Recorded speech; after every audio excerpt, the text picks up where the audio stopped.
This is Fred Richani of TSC News TV, the Sports Courier Podcast. We have right here via Zoom a very special guest. He is known as the Metalhead Maniac. He is a broadcaster, he's a streamer, but he is a pro wrestler, not just any pro wrestler, but one of the rising stars of Ring of Honor Wrestling. You can watch him on ROH TV. We are talking to the man they call Sledge. Sledge, how's everything going? Holy what a great introduction.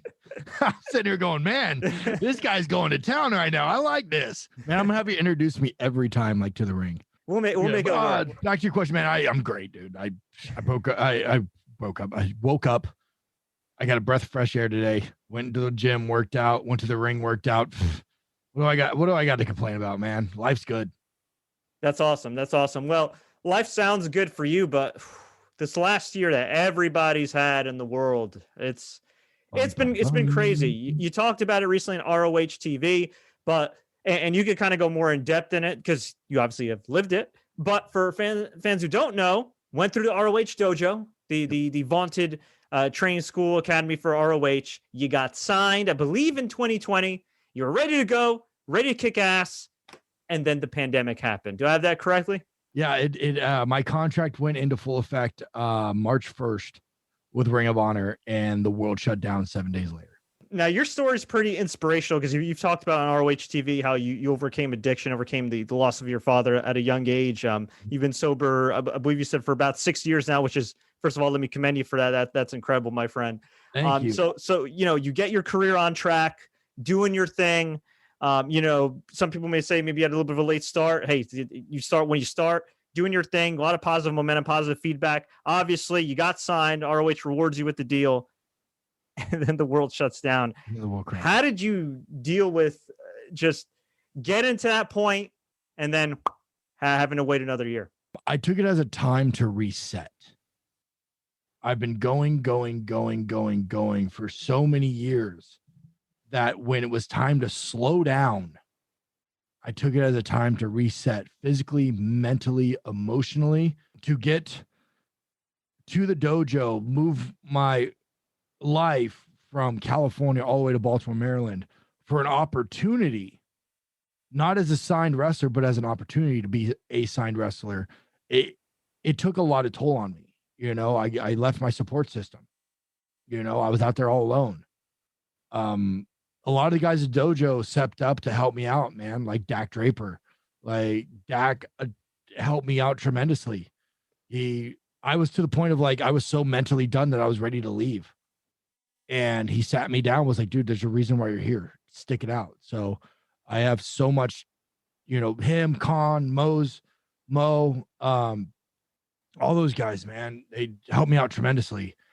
So when I came back and the pandemic hit, I took it as a time to completely reset. I came home a little heavier than I really wanted to. Back to California a little heavier than I wanted to. I depressed ate while I was out there because I was so depressed for being out there. I wasn't happy at all, and that was one of the reasons why I wanted to leave. Is because I was like, man, this isn't really. I don't really see this going anywhere too many times anytime soon. So, I need to go home. I need to mentally. For my mental state, I need to go home. And that's when Dak sat me down and was like, yo, brother, let's calm down. It's all good. We got you, and then I got signed. And when the pandemic happened, they sent us all home. So I have a place in California. I had a place in Baltimore. And at the time when the pandemic hit, the boss told me, hey, go home, go back to Cali. And I said, okay, cool. And I've been living here ever since. So, and it was good for me. It was really good mentally, definitely mentally, to get back, get my weight down, get back to a grounded area, that I'm used to, that I'm familiar with. I dropped during quarantine. I dropped a good probably 50 to 60 pounds during quarantine. Wow. Okay. I was going to say 60 pounds. I didn't want to be wrong. That's No. Wow. I'm back up right now. I'm back up in probably around the 240 range, which isn't too bad. I literally dropped down to, I think the lowest I got was 235, 230, and that was really me, real skin and bone kind of I mean, I was maybe about 10% body fat, give or take. And like, it just wasn't a healthy way to live. I'm a big dude. It just wasn't a healthy way to live. So I've put some weight back on, but I put on muscle. So that's kind of, in strength, muscle, a little bit of fat. I'm not gonna lie. I love to eat. I'm kind of a fat kid at heart, a little bit of fat, but mostly muscle. So when you guys did finally get back, you had to hop into the ROH bubble. How was that whole experience with the bubble, and how excited are you to finally get back in front of fans? So I've been, yeah, man. So what happened was, I went to the Pure tournament to help out. I flew back to Baltimore during the Pure tournament because I had a meeting with the bosses, and it was one of those was like, hey man, like I'm paying rent here, and I've got a mortgage back home, so something's got to give here. You know what I'm saying? And talking to the boss has been absolutely fantastic on my side the whole time. We're just like, yo, dude, like finish, go close your place out in Baltimore and just go back to California. We'll take care of you. Don't worry about it. And I was like, all right, cool. So I was like, but I'm going to go to the Peer tournament. I said, I'm going to fly into the Peer tournament and I'm going to help out. So my first bubble experience in August, it was weird, man. Like, it was so, and hats off to Ring of Honor for keeping us all safe. They went through so many measures to make sure we were all safe, man. And, taking multiple COVID tests. They wanted me to COVID test. So I COVID tested before anybody else got to the bubble because I came from California, which was a hot spot. So when I got in, they wanted me to take a COVID test before I even got in the bubble to make sure I wouldn't infect anybody in the bubble. And then I took my COVID test, emailed my results, negative, and they're like, okay, cool. Now you can enter the bubble. I entered the bubble, took another COVID test, negative, so on. So, man, I got an Undertaker streak with COVID tests, brother. I'll tell you this right now, man. I'm like 30-0 with like COVID tests. Wow.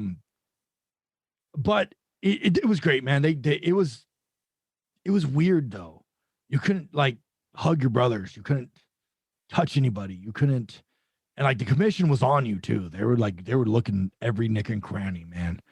And yeah, it was rough, but man, I'm so excited to feel the fans, to feel that Ring of Honor energy that I felt before when I was on the road crew. And now as a talent, it's going to be absolutely fantastic. So excited. Hang on. You said road crew. Yeah. So when you were working at the ROH dojo, what did the road crew entail? Was it like setting up the rings? Was it helping out with production? A little bit of everything? Yeah. So one of the deals I had with Ring of Honor was, hey, come to the dojo, train full time, and to put some money in your pocket, we'll have you drive the ring truck around to all the events and set up the events. So I was like, you know what? It's an opportunity. Might as well take it. Yeah, screw it. Let's do it. And that's what happened is I would drive the ring truck to all the events and set up the events. I was the first one there and the last one to leave, and then drive through the night to the next one. Wow, that's some paying dues. Yeah, well, I mean, you got to do it, man. There's no, if they told me today, they're like, hey, bro, can you go set up the ring? Hell yeah, I would. Like, it doesn't bother me to pay dues. Like, I don't think anything less of anybody that sets up rings. I don't think of anything less of anything like that. It's just one of those things where it's like you're helping out, you're getting it done. And what was so great about it is I was at every single event. I was at every single event. I was around all the talent. So the talent got to know me. I got to learn the ins and outs of production. I worked very closely with the production staff. I took it as a learning experience. Setting up big arenas, piping off big arenas, stuff like that. I took it as a learning experience. So yeah, that's what I did while I was before I got signed. And I'm assuming all that experience, not just setting up the ring, but being around production helped you with what has become kind of like a second career for you with streaming and broadcasting and interviewing, right? Yes and no. I took it as a tool. I definitely took it as a tool, like streaming and stuff like that, and like learning how to talk better, because I've done. Before I signed with Ring of Honor, I would only do like maybe one podcast, and it was very rare to do a podcast. Unless I don't want to say that after the Steve Austin one, it was more that I would do more of them. But I took it as a tool to learn how to talk and learn how to communicate better. And that's how the streaming came out. And that's how the show came out. Was I just started it on Instagram, and a couple buddies hit me up, was like, yo, dude, you start doing this on Twitch. And down the rabbit hole I went with the Twitch rabbit hole, and my pocketbook sometimes hates me for it. And my Best Buy card, I think, is burned somewhere. So but it's definitely seemed to help you though, as far as like just speaking, communicating, but also I would imagine like being on screen as well, cutting promos, doing any kind of shoots, anything like that. I'm not camera shy anymore. So it's just, and what's so cool about working with the production team and working with the camera guys is you get to know the camera guys really well. So you know where your cameras are. So you learn where your cameras are. So that's really cool. That's a very solid point when you're shooting TV, is knowing where your cameras are. You've been wrestling now for what, about a decade or so? About 10 years. Yeah. Okay. About 10 years. At the time, when you first broke in, was it tough for you to break in? I know nowadays, and even in the last like decade or two, you can find a wrestling school, go to train, and finding a good school is much easier said than done. Right. When you first broke in, what was it tough for you to find not only the right trainer, the right promotion, the right community, the right people around you in order to get you to where you needed to be? Well, that's a kind of a loaded question. I'm not asking you to bury anybody or anything like that, but I'm just saying, it's easier said than done to initially find like a good school. I would say that my school was not a good school to learn from. They pretty much taught me how to bump and run the ropes, and that's about kind of how it kind of went. Yeah. I only trained for maybe 2 months before I had my first match. And then it was kind of off to the races from there. Kind of learning from being in the cars with people and learning on the fly and studying and just kind of watching other people's matches and talking to the vets. And that's honestly, that's kind of how I learned. The guy who claims he trained me and who wants to take credit for me, I will not give credit for, because I don't think he deserves it. He did, when I was going through all my alcohol problems and stuff like that, he did everything he could to bury me. Wow. To try to make me ever wrestle again. And then now that I'm with Ring of Honor and doing, television and stuff like that, he always posts on his school, if you want to become like Sledge, come to my school. It's like, nah, man, like you didn't create me. I created the Metalhead Maniac. I created who I am. I paid the dues. I was on the road. You didn't connect me with Ring of Honor. I did it myself. You didn't connect me with Steve Austin. I didn't do it myself. I did it with AJ Kirsch. But, you didn't get me with Impact. Kurt White did. That's, the connections I made, weren't because of him. So I won't give him credit. So, but my advice to young wrestlers, if they're listening to this, find a school with a reputable trainer who's been somewhere, who has done something in the wrestling business, not just a 40-mile vet. How'd you end up as far as with the ROH dojo? I mean, you mentioned you worked the ring crew, you were helping with production and everything else, but what kind of led you down that path? I mean, was there a point? Okay, was there a point after you defeated your demons and everything else where you thought like, okay, like I got to go this way, go that way, like what led you down to ROH? Because I'd imagine you had at least some options given some of your connections in the business and people that you knew. A whim, honestly. There was something. Ring of Honor always comes to Las Vegas, and Las Vegas is about 6 hours from me. Yeah, I've always wanted to go to a Ring of Honor show. I used to watch Ring of Honor on HD Net back in the day. I've always been a fan of Ring of Honor. So there was just something that was drawing me to that 17th anniversary show. So I was kind of hot on the indies. After the Steve Austin podcast, I got kind of hot on the indies and I started doing Impact and kind of building a name for myself. Something told me to block out that weekend that they were coming for the anniversary show in September. Something told me to do that. I decided, was it September or was it March? It was March. Sorry, it was March. Mm-hmm. And I blocked out the weekend And I started, I texted a buddy who lives in Vegas, was like, and who has done extra work for Ring of Honor before. I was like, hey man, how does this work? Who do I contact? And he's like, bro, just show up. I was like, really? He goes, yeah. So the person who they get the guardrails from, I reached out to as out of respect. And was like, hey, just want to let you know, I would love to come help with the Ring of Honor show if that's cool. So he's like, yeah, be there by like 4 p.m. And I was just like, that sounds really late. So I contacted my buddy who's done extra work before and helped set up.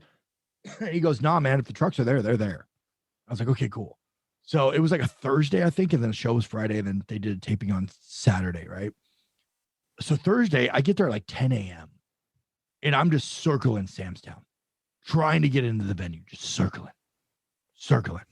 Finally, I get a caught of one of the head ring guys, and he goes, hey man, like, what are you doing? And I'm like, I'm just here to help, brother. Like, whatever you guys need, I'm here to help. And he goes, oh, cool. We don't start until noon. Okay, cool. He's like, so just hang out, whatever, you know?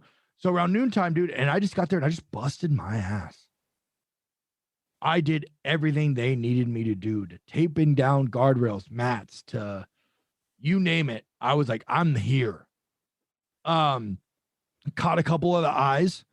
I also knew some of the boys that were there as well, like Jeff Cobb, and you know, I knew a couple of the guys that worked there. So I was sitting there BSing with them. And they're like, hey, are you on the show? And I was like, no, you know, I'm just here, you know, helping out, just trying to, you know, be a good brother and, you know, trying to, you know, just trying to get an eye, you know. Mm-hmm. And I caught a couple of eyes. Next thing you know, I was the head producer at the time. I got set next to him as his right-hand man.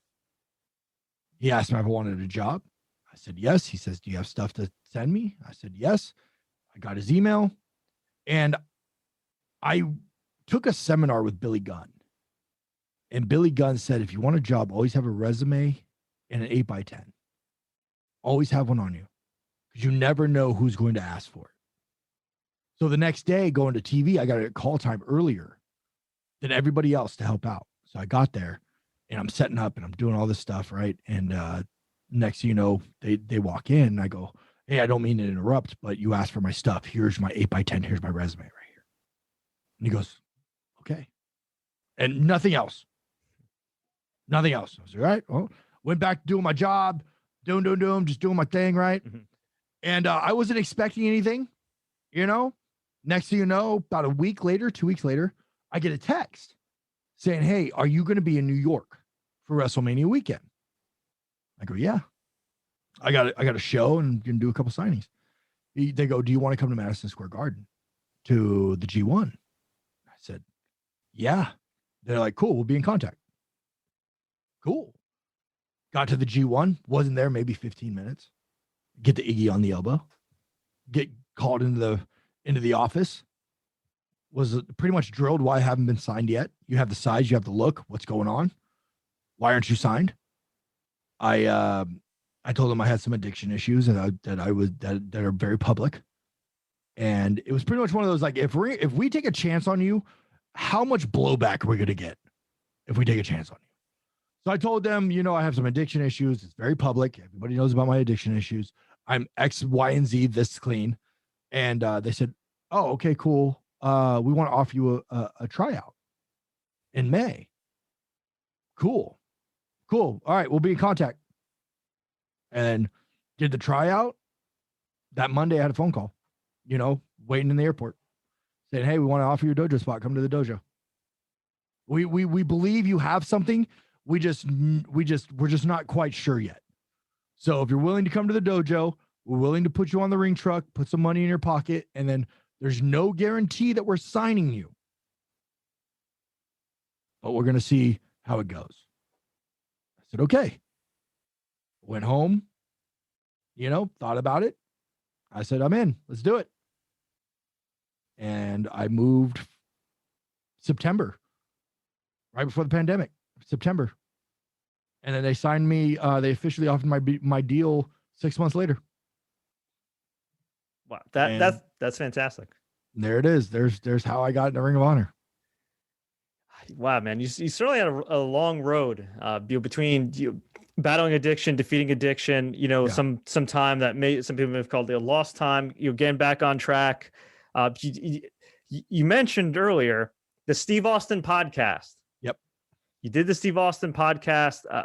I mean, I would imagine you were able to pick Steve's brain, a bit and learn from him with the time that you spent, which is just, I mean, invaluable. But how did your life change after that? As far as not just people within the wrestling business becoming more aware of you, but fans and even maybe non-fans that just happen to listen to Steve that kind of resonated with your story. It was great, man. And I wasn't expecting it. That was the crazy part, is I wasn't expecting him to podcast me. I was just there with a buddy, because my buddy did the voice of Buzz in 2K19 or 2K18, one of those two. And he did like the story mode, and he did all the stuff, and he was on Tough Enough with Steve, so he knew Steve. And you're talking about AJ. You're talking about AJ Kirsch, yeah. Okay. Like one of my best friends. So we were traveling together, and he just was like, "Hey, man, I got to drop you off at like some Starbucks, on Sunday because I got this thing to do." I said, "Cool." I know he's an actor. He's probably got an audition or something like that. And then next thing you know, Steve Austin calls him, and he asked if I can tag along, and he said, "Yeah." Told me originally kiss his ass. And then he said, "Yeah, no, it's cool. You can tag along." Got to Steve's house. Me and Steve kind of started rapping about music, started talking about music, pro wrestling. And then he kind of realized, we started talking about addiction and, so on and so forth. And I think how we got on the addiction, he offered me a beer, and I told him I don't drink. Mm-hmm. I said, I'm a recovering addict. And then we got into that. And then after that, like we went next door to do the podcast at 317 Gimmick Street. And he started setting up 3 microphones. And I was like, what the, nah, man, like this is for AJ, not for me, I'm just a fly on the wall, Next thing you know, like he starts kind of piping me some questions. And I'm like, okay. And I started kind of talking and yada, yada, yada. And then he kind of pressed a stop. He goes, do you mind if we do a podcast? And I was all like, yeah, are you sure? And he's like, hell yeah, let's do it. Let's do it, man. So after AJC, they did mine, and I wasn't expecting anything of it. I wasn't expecting it to come out because in my mind, I was a blubbering idiot on that thing. I didn't know. I was so nervous. I mean, if we did it now, it'd be so much better. I really would. So Steve, if you're listening to this, let's do it again. And then he texts me. Steve texts me, and he goes, "Hey, your thing airs this day." Okay, cool. And the day it aired, man,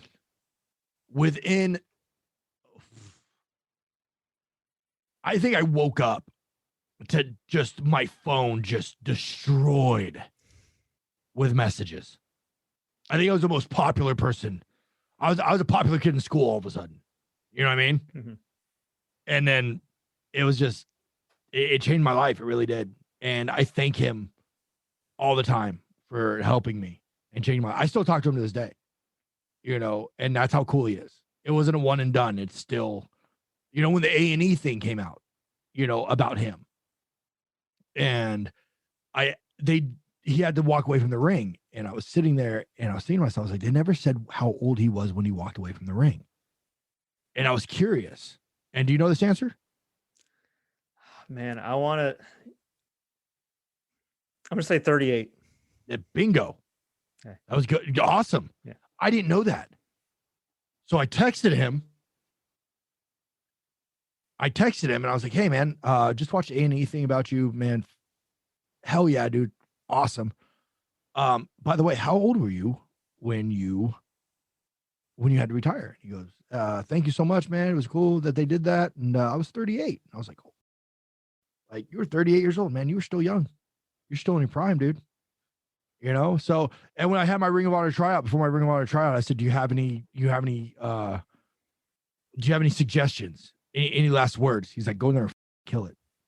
Make them remember you. I was like, hell yeah. So yeah, it's just, he's just a great guy. And yeah, he completely changed my life. Like that hit. And then like a couple months later, I did Impact, and like my life was changed. That's amazing. And I haven't met him personally or had a chance to interview him yet personally, but him and I have like a few like mutual friends, like Paul Lazenby, a few other guys. Yeah. And it's just the recurring theme about Steve is that the guy you hear on the podcast, as far as like just shooting the breeze with guys and girls he interviews, is the one that's like that in real life. And it just seems like when I watch Broken Skull Sessions, like it just seems so chill. It doesn't even seem like an interview. It just seems like a conversation. I mean, were you? I know at first you were like, oh my god, I'm getting interviewed by freaking Stone Cold Steve Austin. But as time went along, I mean, did you get more comfortable? Did you kind of forget like the microphones were there and that it was just a conversation between two dudes? Absolutely. And you could tell in the interview when I get comfortable.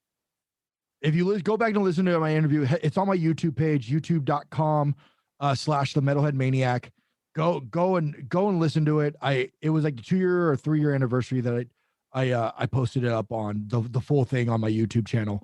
You could tell when I first started talking how nervous I was to talk to him. And then you could tell I gradually started getting more comfortable. And towards the end of it, it was like two dudes like me and you, man, just shooting the breeze. That's it, man.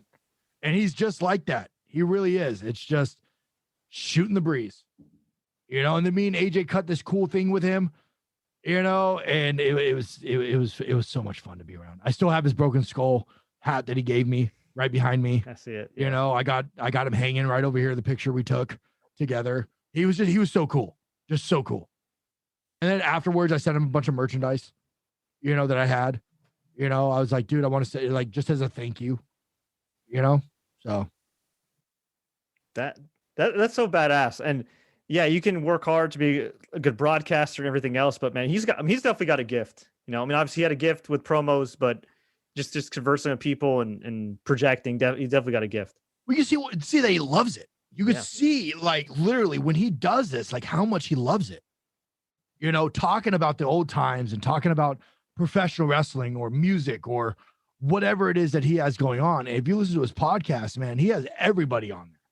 Do the deep dive on his podcasts. He has everybody, and he's just a genuine dude. Now, as far as some good times, man, I've been catching up on my massive wrestling backlog, and I watched a couple of matches you recently had with Brian Johnson and O'Shea Edwards, man, and was really impressed. I mean, and I'd imagine a lot of fans would concur. And you're 6'3", 6'4"? 6'3", yep. 6'3", 6'4", about 240, you said currently? Yeah, give or take. Dude, how do you move like that for your size? I don't know. I've always been super athletic. Like I've been, I played football and I wrestled, and I've just always been a very somewhat athletic person. And it's just one of those things where you got to be athletic to do what we do. And I've just been able to take one of my biggest things I like to show that the big guys can move. We're not just stand still guys. Like we can move, like, and it's fun when we move, Yeah. But we hit just as hard. Yeah. I mean, the work looked good. I mean, obviously you had great opponents to work with as well. Everything looked snug and everything else. But as we mentioned earlier, you did have a long layoff. A lot of wrestlers had a long layoff because independent scene, ROH was shut down for a little while. I mean, it's hard to get in ring shape, and I've always been told you can't really replicate it. It's kind of like a fight. You could have cage time, you could do training camp and everything else, but there's always gonna be a little bit of rust, a little bit of that unknown. So Absolutely. how did you keep yourself in shape, and how did you get to the point where a year later you're looking as good as ever? Hard work, dedication, knowing that they signed me for a reason. I want to make them understand why they signed me. Now I've lost I'm on like a losing streak right now. 2 ties with O'Shea, and then he beat me, and then Brian Johnson beat me. I don't take anything away from O'Shea. He beat me square up. I don't even think at the time, I don't think he realized he pinned me, because we were both so beat up from that battle. When they raised his hand, he wasn't quite sure that they were raising his hand, and then finally he came to, and he's going to go off and do amazing things with, Shane Taylor Promotions. Brian Johnson, on the other hand, man, he attacked me before the bell. He took my knee out while I was doing my entrance. And if I get another shot at Brian Johnson, the Mecca, I will derail the Mecca locomotive. I'll tell you that much right now. I will derail him, and I literally will finish the job this time because I had him. He was out, and I made that one mistake that he landed on my knee that was already messed up, and it's still messed up to this day. That I will make sure that I finish him, and I will make sure that he never wrestles again. I do like to ask all my guests some random questions. It's something out of the blue that kind of allows fans to get to know them a little better. Is that cool? Yeah, go for it. I like it. Rapid fire. All right. All right. You broadcast on Twitch, so I got to ask you, what's your all-time favorite video game? I'm a Counter-Strike guy. I'm a first-person shooter kind of guy. I love me a first-person shooter, man. You put me in a first-person shooter, I can get lost in it. Definitely. I've been playing a lot of Left 4 Dead. I know it's kind of an older game. Old school. It's an older game, but it's still a fun game, and a lot of Counter-Strike. Yeah, I'm really into Counter-Strike. Who's the funniest ROH wrestler backstage? Probably Josh Woods. Honestly. Okay. That guy's freaking hilarious. He's such a goof. Is there any story you're allowed to tell? I don't really have any stories. We just have really good conversations. He makes me laugh every time. And ever since, even when I was on the road crew, he still treated me like a brother. He still treated me like I was one of the boys. And I'll always respect him for that. And I talk to Josh, almost every day, via text or whatever it is, man. And he's just one of those guys, man, who just he really big brothers me. And he's been around for a while, Matt Taven. Oh, I can tell you about a rib I did on Matt Taven. Go for it. Well, it wasn't a rib. It wasn't a rib. It was, he got some wrong information from I don't know who. And Matt Taven loves purple. Matt Taven's color is purple. I could have never guessed. You're right.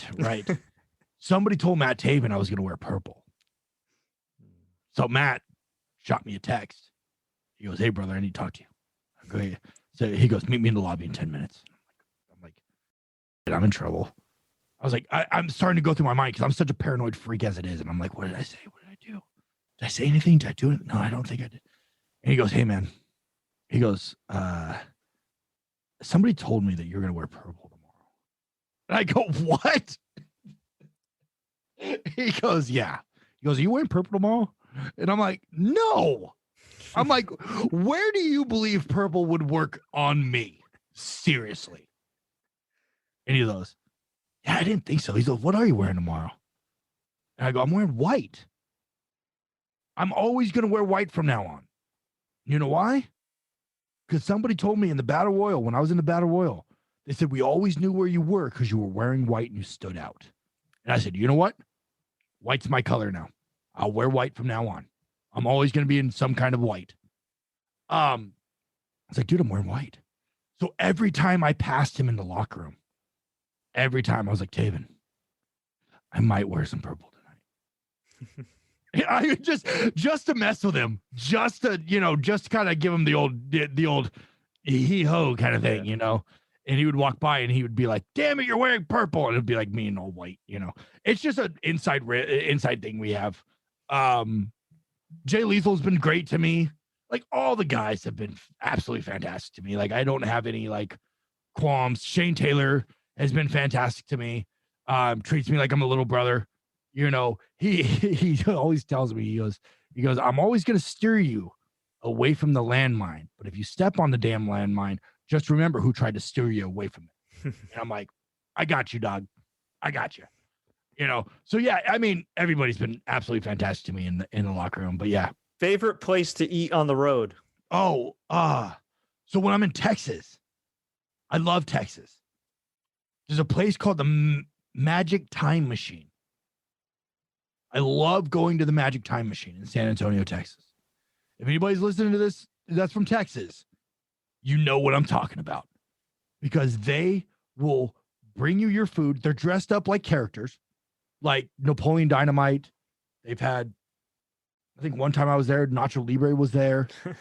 They'll talk crap to you, but the food's really good and they feed you really good. So every time I'm in Texas, man, we always go to the Magic Time Machine, and it's so much fun. It's always a blast. And then they always have karaoke afterwards. Oh, even better.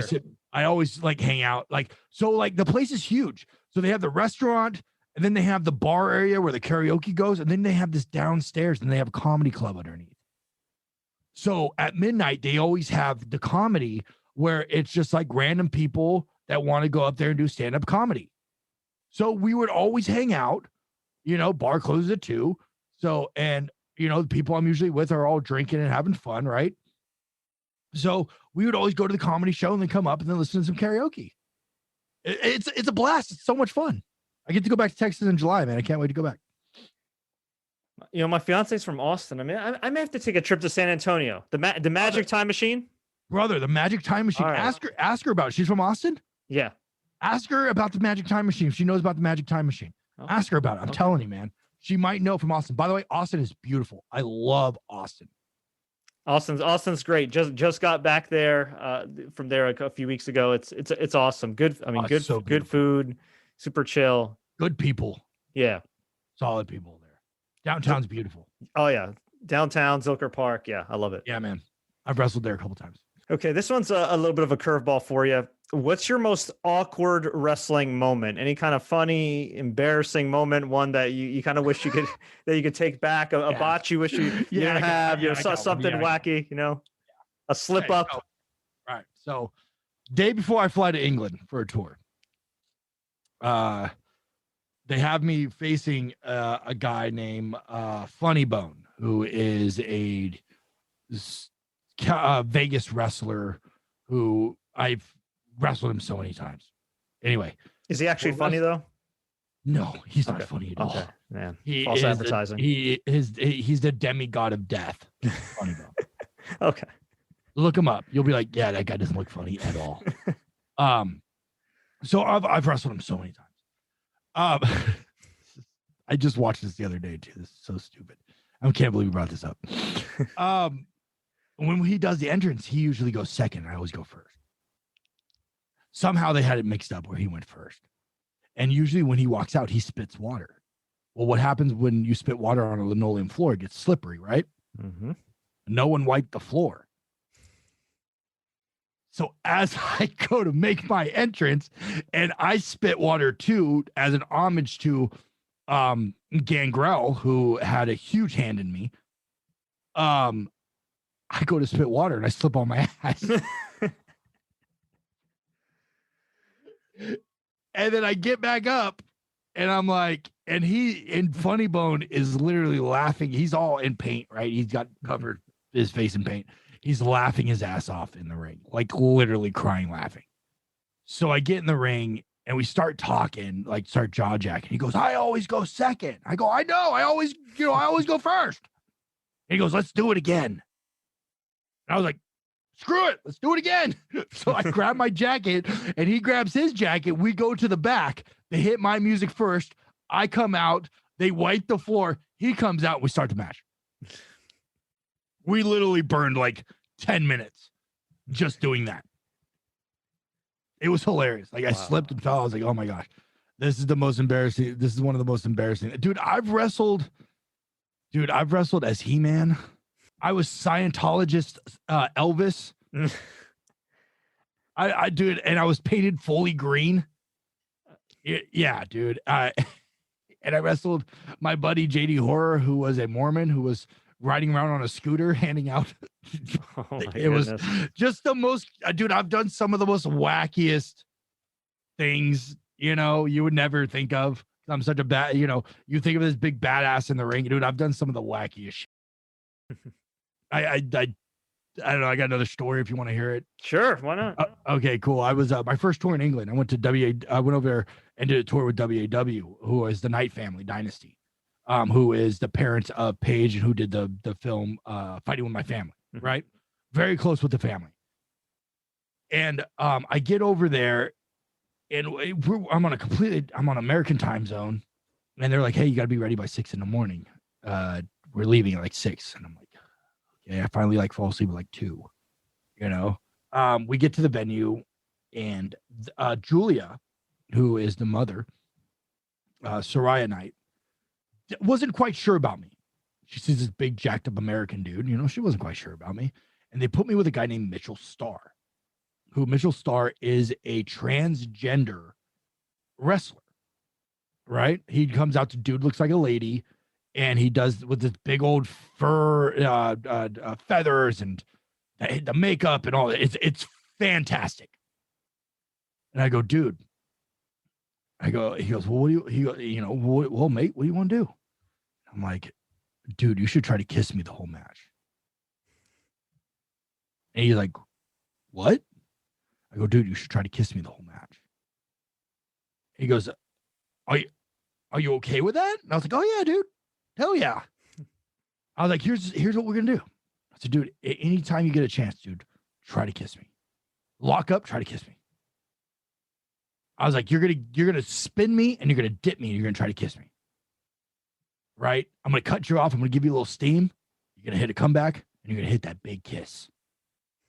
I said, guarantee you, dude. I said, you hit the big kiss, kick me in the gut, give me the stunner, dude, we'll go home right there. He goes, all right, man, you sure? And I was like, yeah. I said, trust me. Trust me.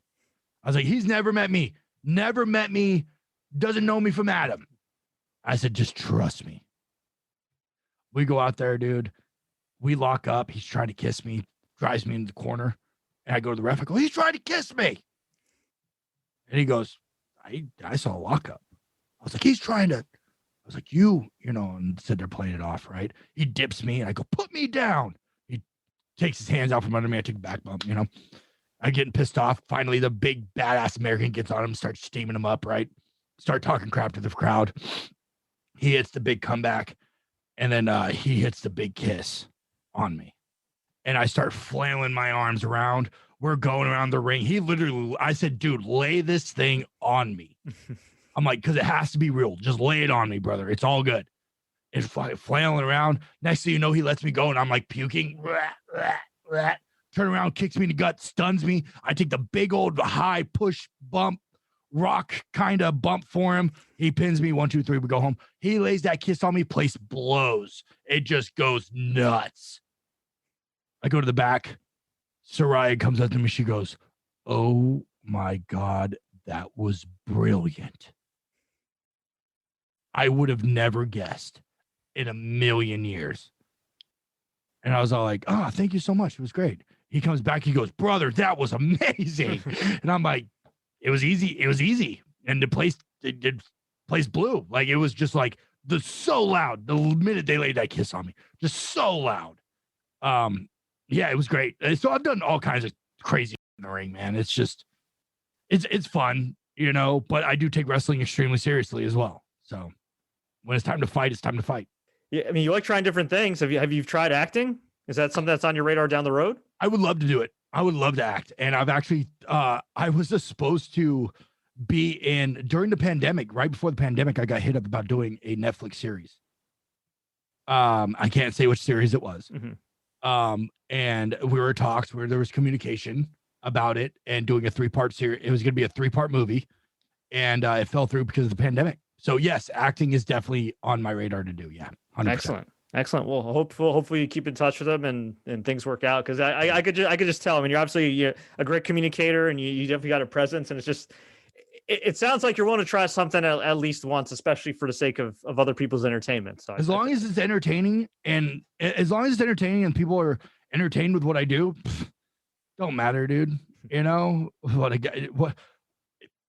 It's cool, man. Like, what, a dude kissing me? It don't matter to me, man. I'm comfortable with my sexuality. You know what I mean? Like, It's all good.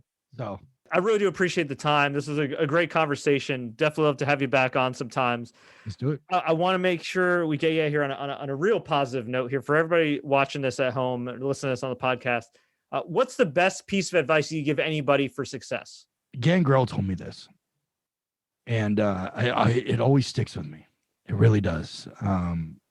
I could always tell you the backstory to it if you want, but if not, then yeah, sure. Okay, so I messed up a spot pretty bad. And I entered in too soon, and he kept trying to move the guy so he didn't see me. And I was so mad at myself. And like, when Uncle Dave gets mad, Uncle Dave gets mad. And I grabbed my stuff and I ran out of that building with my tail between my legs. And I saw him at the after party, and I came up to him and I go, I'm so sorry. I'm so sorry. He goes, sit down, kid. I go, okay. He goes, you can't go back and change it. Learn from it and move on. And that advice has stuck with me to this day, 10 years later. I was so green. And he says, there's nothing you can do to change it. You can't go back in time. Learn from it and move on. And that will always stick with me. And that's my advice with anybody, with anything that they're going on in their life. You can't change the past. You can't go in the past, and you can't change all the mistakes you made. You can learn from them and you can move on. And the thing is, though, is the people in your life can move on with you, or they're not worth being in your life. And before we let you go, where can fans find you online? I make it easy, man. At Sledge 805. That's it. Look me up on Twitter, Instagram, TikTok, Twitch, MySpace. You know, you name it, man. I'm on it.